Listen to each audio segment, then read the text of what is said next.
Today on Monkey Life, Hsiao-Ning's last day at the park. In the next half hour, she's heading out to Germany to start a new life with 2 others. It's all changed for the capuchins.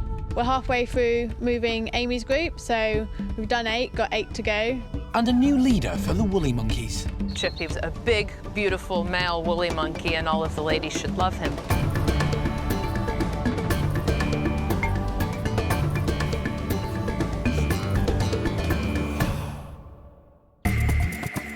Monkey World in Dorset is the largest sanctuary of its kind on the planet. The team, led by Dr. Alison Cronin, rescue and rehabilitate neglected and abused primates from all over the world. Just with a hacksaw, I could take 3 of these bars out and pull her out. The park is home to more than 240 monkeys and apes from 18 different species. And the aim is to give them all a safe home and a secure future.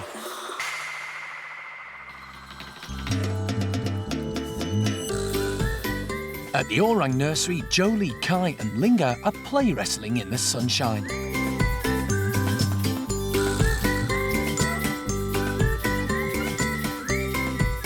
Whilst Kai ponders his next move, Linga takes advantage and nabs the comfiest cushion in the park. They're all blissfully unaware that change is in the air. The difficult decision has been made for 9-year-old orangutan Hsiao-Ning to travel out to live in a zoo in Germany, where she can be in a small group of young adults, which isn't possible at Monkey World. But Hsiao-Ning's always been reluctant to try anything new. Anytime we've reached developmental stages in her life, she's always just put up a huge fight and a huge resistance and acted like the world's coming to an end, even when it's been nice things. So when we built this new fabulous building, which is really lovely, and they all love it in there, and the first day that we moved her across, how dare you? How dare you make me move from the small, tiny building into the big, lovely, bright, fresh air building? And it's just silly. For the last month, she's been undergoing crate training in preparation for the long road journey to Rostock, Germany. You gonna come and take an interest in the box? To start with, Hsiao-Ning was having none of it, but eventually she realised there was nothing to be frightened of. Hi, baby. Click when she gets in. Now, Missy. Good girl, Hsiao-Ning. Wow, she's doing really well. Yummy. Yum, yum, yum, yum. Any more? Well, with Hsiao-Ning's crate training, she's made a amazing improvement. We've now got her to the stage where she'll spend, 10 minutes easily sitting in the crate taking food from the window. She's allowing someone else to stand here, which is going to be ideal for when we need to shut the slide on the actual day. So we couldn't have hoped for anything better. She's been amazing. It'll be a very strange experience for her, and she's unlikely to take this new move in her stride. But Hsiao-Ning won't be without friends on the journey. Baby. Jeremy and Lewis will be travelling with her. And you have to think that she's gonna be stuck in a van, in a box, and surely she's gonna be scared. And we are gonna be there to just give her a bit of comfort and to, let her know that everything is gonna be okay. Lewis has looked after Hsiao-Ning since she moved back into the nursery. I'm there with her. Hopefully she'll feel comfortable enough. It's just hope for the best. So far, Hsiao-Ning's been able to go in and out of the crate as she likes. Good girl, Hsiao-Ning. Yay! The only thing we haven't done is shut the slide behind her, and it's not something we're actually going to do until the day that we move Hsiao-Ning. They don't want to risk spooking her. Good girl, baby. I think we've done as much as we can in terms of training Hsiao-Ning, so hopefully it's all going to go very smoothly on the day. Fingers crossed. She's just going to walk in. It's going to be very, very unstressful for her, hopefully.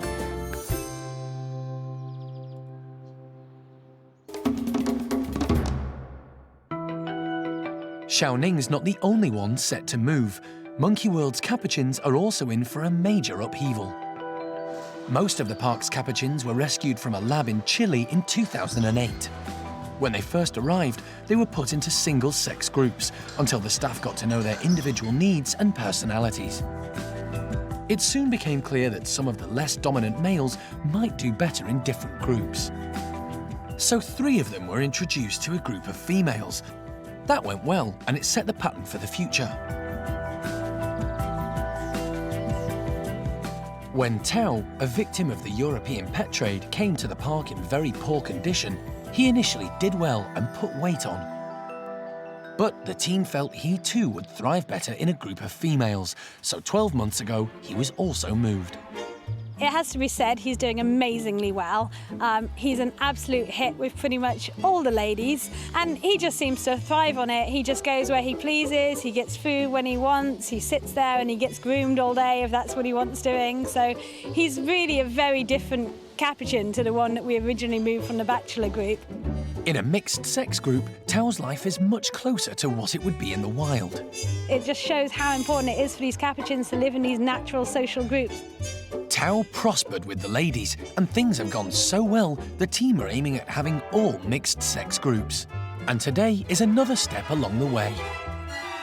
Well, down here at the bottom of the park, we have Amy's group. It's an all-girl group of 16. It's a very solid group with a strong leader. So we're going to move them up to the forest enclosure, and we think they'll make better use of that enclosure than the 9 boys that are in there at the moment. Those 9 boys are moving into Amy's old house, which is a bit more spacious for the big guys. And that's not all. Thirdly, we're going to create a little geriatric group at the cage in the forest. So they'll have some girls next door, which hopefully will, you know, produce some interesting behaviours.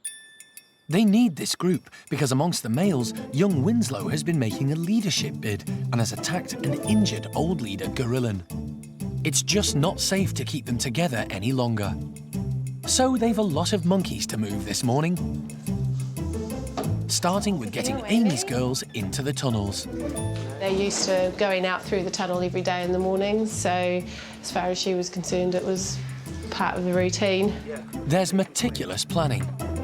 Just like a military operation, the girls are soon in their travelling crates and on their way.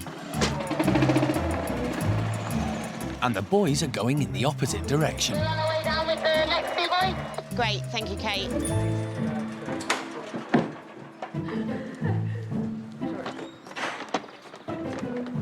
Yeah, we've moved all of the boys from the lodge down to the bottom now. They went quite smoothly, so they're all in the bedrooms. We're halfway through moving Amy's group, so we've done 8, got 8 to go. So, yeah, it's going pretty well, so we're quite happy.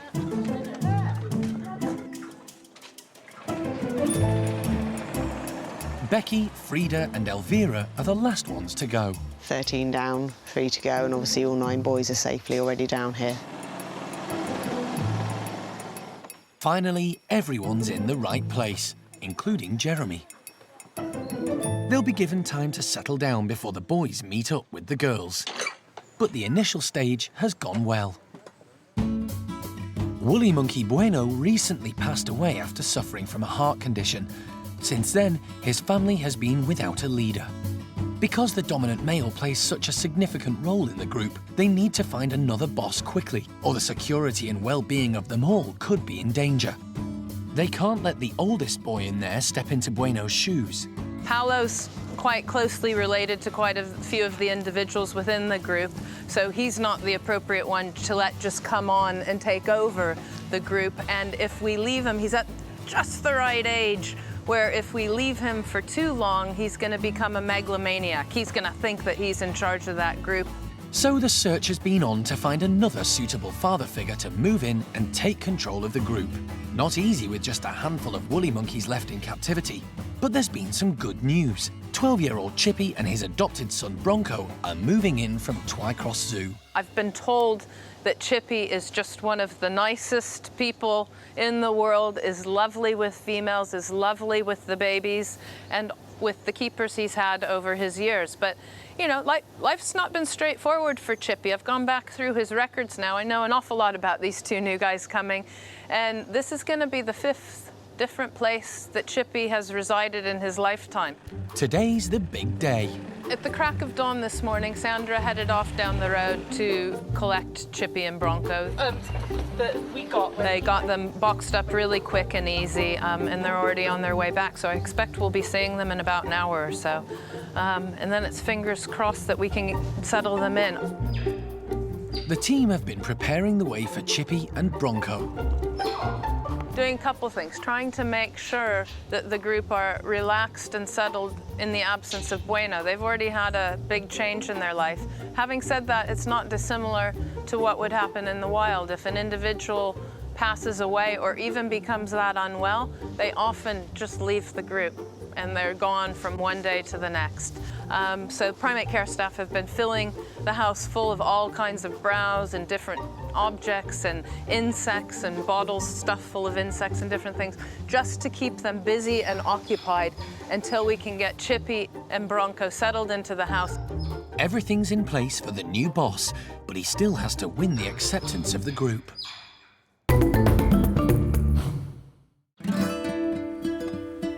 At Monkey World, everyone's keen to meet the two new woolies who are about to arrive. They're coming from Warwickshire, and Chippy's got a bit of a reputation. When I was talking to the other zoos and wildlife parks in Europe that hold woolly monkeys, everybody was envious that Chippy was coming here. He's a big, beautiful male woolly monkey, and all of the ladies should love him. Yeah, careful, it's quite heavy. You're all right. Yeah, they weighed them this morning. So far, so good. They don't seem too troubled by the 4-hour journey. Chippy and Bronco will spend tonight in a bedroom of their own to allow them to get used to their new home. Then they'll be introduced to the others.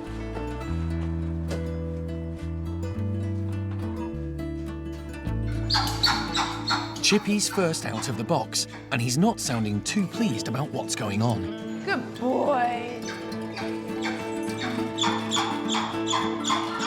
Sandra's doing her best to reassure him with some grapes.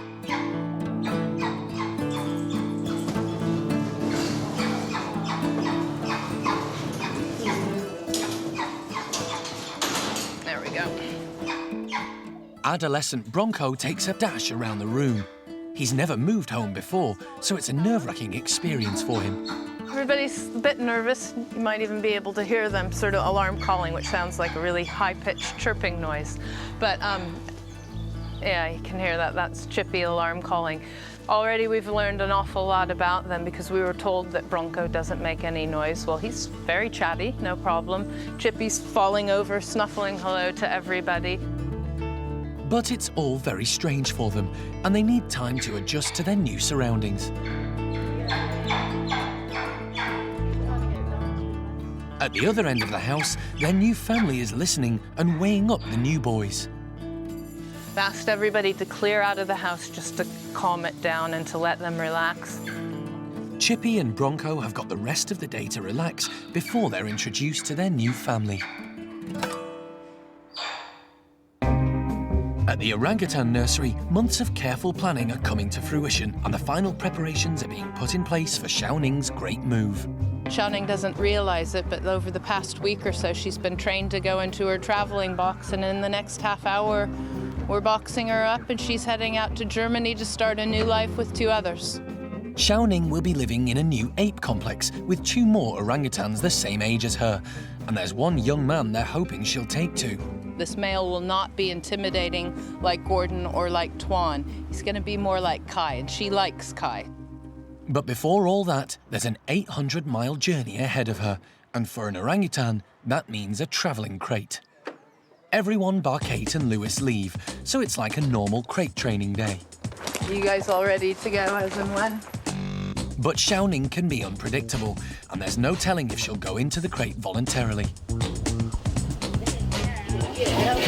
To everyone's relief, she makes her way straight in, and today, there's no going back.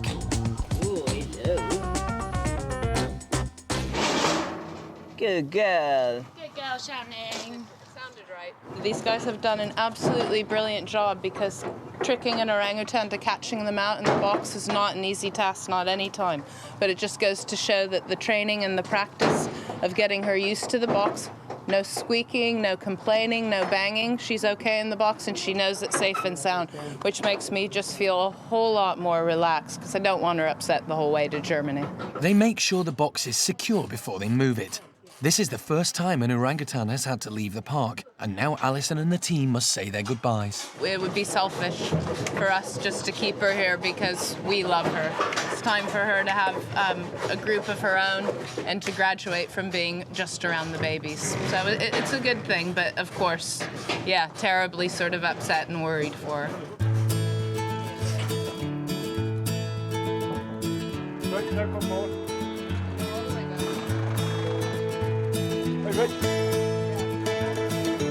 Hsiao-Ning is travelling in the same crate that brought her father Tuan to the park from Taiwan over 10 years ago. The forklift truck makes light work of loading 35-kilo Hsiao-Ning and her heavy box into the van. It's all gone really quite smoothly. She went into the box nicely, shifted her over. She's testing out the box, but not freaking out, and we'll just get her secured in and then get Jeremy and Lewis on their way. Good girl. With any luck, Hsiao-Ning will sleep for much of the journey. What's this thing for, George? She seems content to watch all that's going on around her.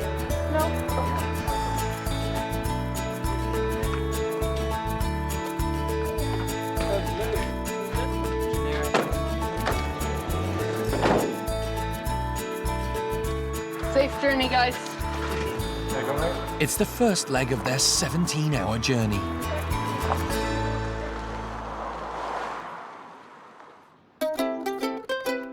The capuchins are all settling into their new houses after the big swap round.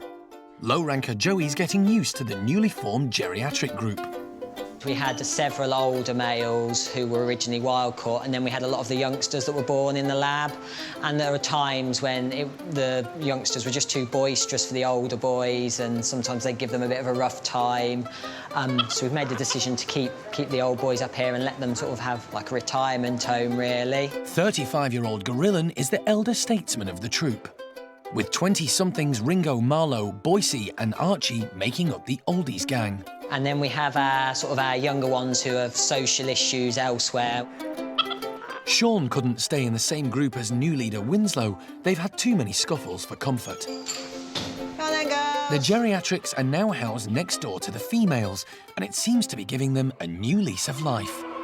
Very soon, they'll be formally introduced. It's quite really nice for us to see, because individuals like Ringo, who has been very difficult to get in over recent months, has come straight in the house and he's just hanging off the mesh, flirting with the girls. Boise, Archie, Marlowe, all these formerly low-ranking males are in the house, trying to look very impressive for the females, sort of showing off, flirting. The girls seem to be more interested in their pomegranate than the boys' attempts to charm them. The whole process seems to have gone really, really smoothly today. We've been really pleased with how it's gone, how they've all settled in. And obviously the next big step for them all is when we actually let them outside into their new outside enclosures. And again, we just hope that they take to that as well as they've taken to moving to their new houses.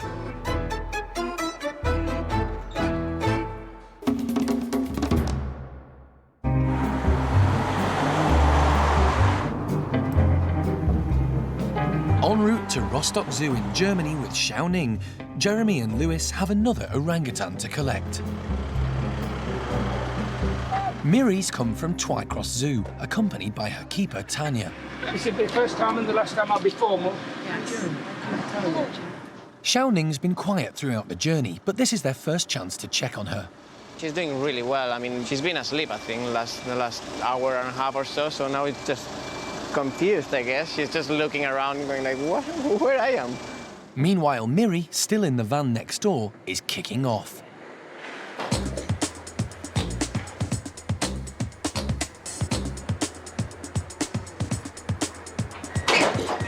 She's far from happy at being moved, and Jeremy's quick to point out his orang's virtues. Get your monkey under control, lady. Not all the way there. Yeah. Look, Well, that's the sweet. She's gonna... Hsiao-Ning sitting in there as sweet as you I know. like. I've just told her that. Yeah.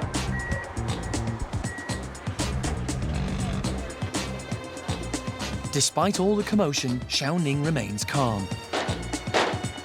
She's well aware there's a strange orang sharing her van, but so far she's showing no objection.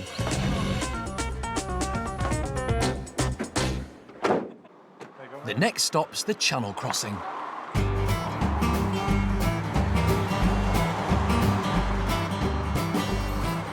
Jeremy and Lewis arrive as night is falling. There's been no major hullabaloo from orangutans Hsiao-Ning and Miri in the back of the van. I don't think she's as bad as she makes out to be. Miri's settled down a bit since they picked her up, and to everyone's amazement, Hsiao-Ning's still relaxed and more interested in Jeremy's drink. The familiar faces have kept Hsiao-Ning feeling safe and secure, and all that crate training has paid off. Would Miri like some strawberries?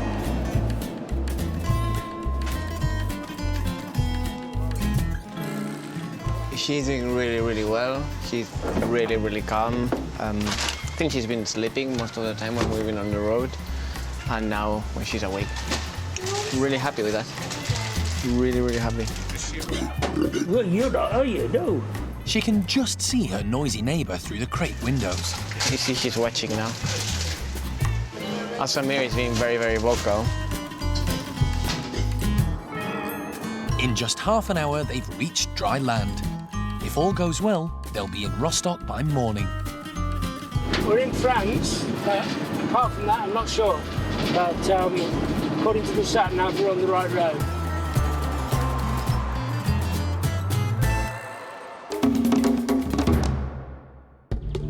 Next time on Monkey Life, Hsiao-Ning arrives in Rostock, but not all goes according to plan. It hasn't been a positive introduction because Hsiao-Ning didn't behave nicely. And it's party time for the boisterous bachelors. Once they're excited, it goes to levels where you cannot even think. It's so loud.